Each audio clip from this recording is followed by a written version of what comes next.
So we have yet another Transformers movie coming, and oddly enough, it's not Transformers 6 starring the Unicron. It's a prequel to the series starring Bumblebee, also called Bumblebee.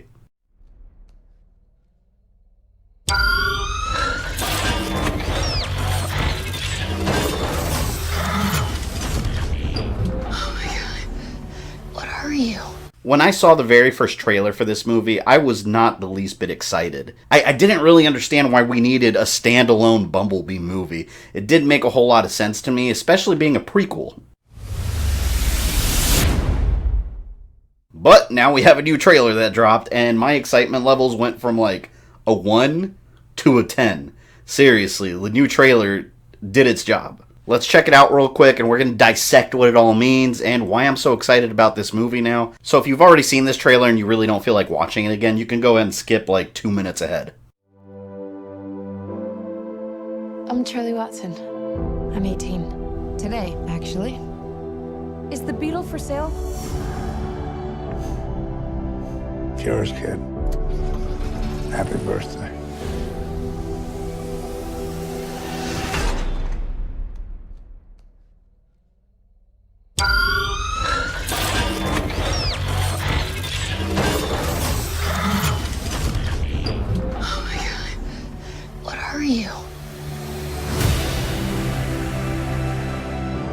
So you have no idea where he came from? No idea. Well, here's the deal. People can be terrible about things they don't understand. From now on, the only person you can show yourself around is me. Oh, I'm good. No, I'm good, thanks.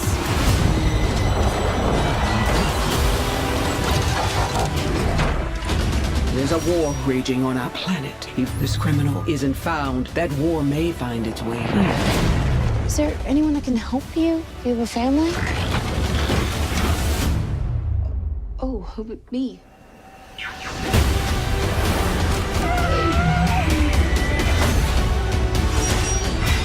They're calling an army.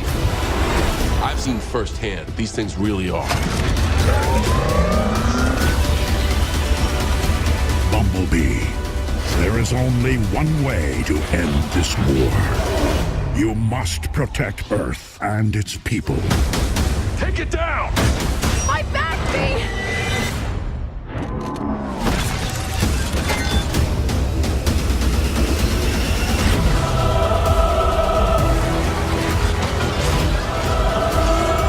This is how we stop them. You've cut me. And I'm not going anywhere.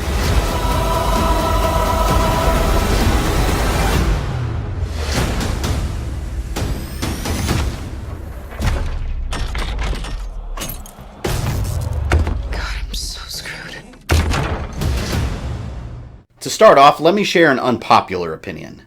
I don't hate the Michael Bay movies. I see them like slasher movies, you know, they're just dumb, mindless popcorn action flicks. They have great CG, some cool robot battles, and lots of explosions. I enjoy them. Now, having said that, I recognize that the plot in these movies are always paper thin, the human characters always suck, and they have taken countless missteps bringing the Transformers lore to the big screen. And although I don't hate the Michael Bay movies, Transformers will always resonate best for me with the Generation 1 80s era. That's Transformers at its best.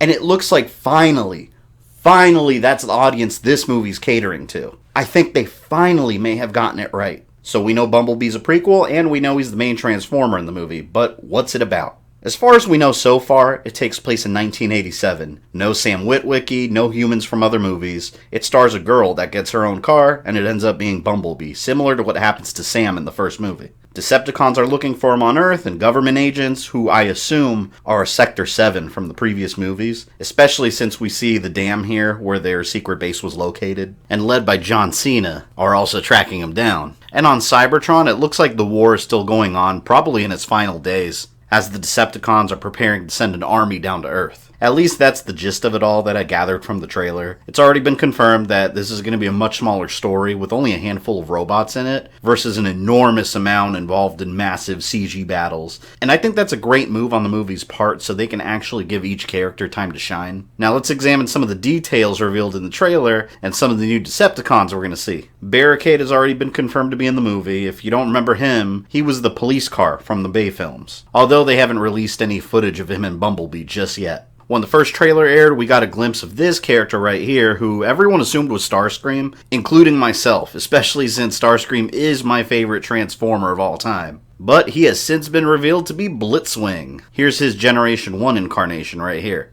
Blitzwing's been described as a Decepticon who holds a grudge against Bumblebee, and he just absolutely hates him for some reason. I know there's a prequel comic that I believe goes more into this. I haven't read that just yet, but they have some kind of history together on Cybertron. So if you've read that comic, I think it's out already. Let me know in the comments. And then we have the ones that seem to be our main threats in the movie. The two partner Decepticons on the ground working to find Bumblebee. And these characters are essentially triple changers. If you don't know your Transformers, triple changers are basically Transformers that can turn into more than one form. So instead of just going from robot to car back and forth, here you can see them going from an airborne vehicle to a ground-based vehicle, then into robot form. It's awesome. The red one's called Shatter. She's a female Decepticon that's an original creation for this movie. She goes from a Harrier jet to a Plymouth satellite in her car form. And her blue partner here is Dropkick, which in the original lore, Dropkick was a mass-produced Decepticon. This character was nothing more than a bunch of drones. So it's interesting seeing that the Dropkicks here are an actual character called Dropkick. He goes from a helicopter to an AMC Javelin in his car form. And based on the trailer, it seems that they're playing both sides here, looking for Bumblebee, and they're the ones that convince the government that he's a criminal that's going to bring destruction on the world. So that's kind of cool that John Cena's character doesn't seem to be a villain necessarily. He's just being fooled by these two to think that Bumblebee is the bad guy.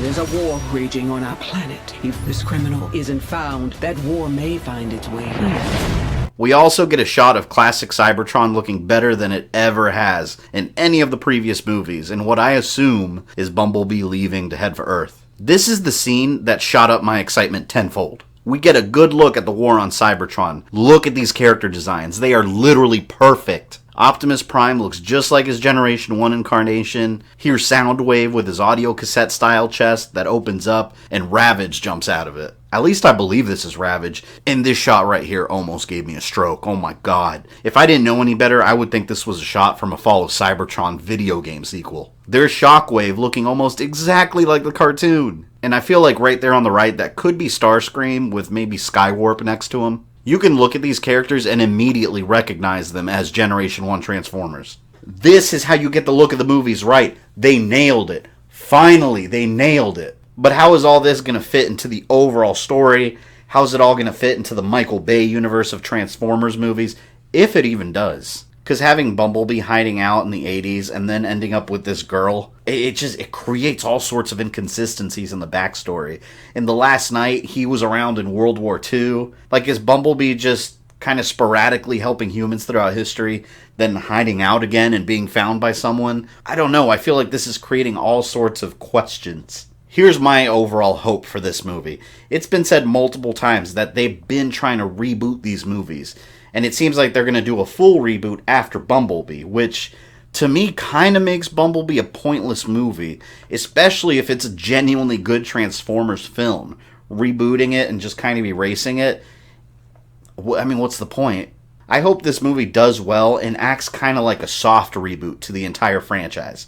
Kind of like how X-Men Days of Future Past served as a reboot to the X-Men movies, and then after that they kind of did whatever the hell they wanted and mostly ignored what came before. That opens up a whole new universe of Transformers stories, but more importantly with respect to Generation 1. I think this is the best way forward for Transformers movies, and I know this is just fan dreaming of mine, but I'm hoping that this leads to a full-blown prequel of War for Cybertron. I want to see it just like the games. Because judging from the little bits and pieces we saw of it in this movie, I want a whole movie like that, all on Cybertron without people. Leave me some comments down below on your opinions on that. I'm curious how many other people out there are just dreaming of that movie being done right. Because that's what I think would be the ultimate Transformers movie. So Bumblebee, I ask you one thing. Please be good. I will be watching this movie opening night. Please be a genuinely good Transformers movie. I want it to have heart. I want a good story. I want awesome robot battles. And I want a War for Cybertron sequel. Please. And for those of you watching this video that absolutely hate the Transformers movies and don't want Hollywood touching it and Michael Bay ruined your childhood, I highly recommend you give this movie a chance because it seems like they actually have a competent creative team behind it. It looks like a completely different take on the series, and it looks good. And that's all I really have to say on the topic for now. I'm looking forward to December, and I'll catch you guys later. If you enjoyed this video, leave me a like and a comment down below letting me know. Don't forget to subscribe and follow me on social media. You can also check out some of my other videos or click my Patreon link if you'd like to support GamerThumbTV. This is Fabian. I love you guys, and I'll see you next time.